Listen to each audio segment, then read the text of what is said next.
how you learned onto this particular skill, right? And what were the struggles that you faced while you were learning onto these skills during your college time, during that particular time?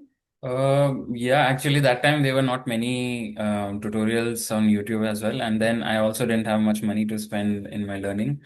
But it was, I mean, whatever the content was available online on YouTube, or maybe I would say Daniel Nagy, he, and then I can't remember, but then two, three people were there on YouTube who would make good explanation videos about Grasshopper.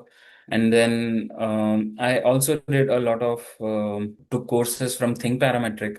So that helped me to understand the concepts, basic fundamentals of Grasshopper.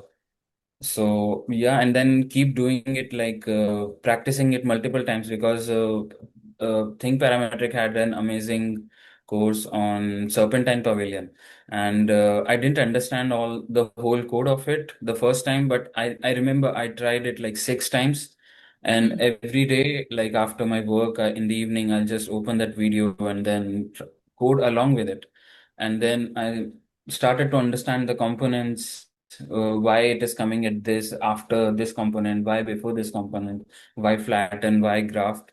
So then I started to, inquire and Google about all these things, like why flattening is done, why graft is being done.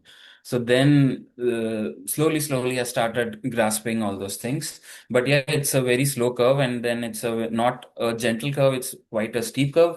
So you need to have patience if you want to learn computational design.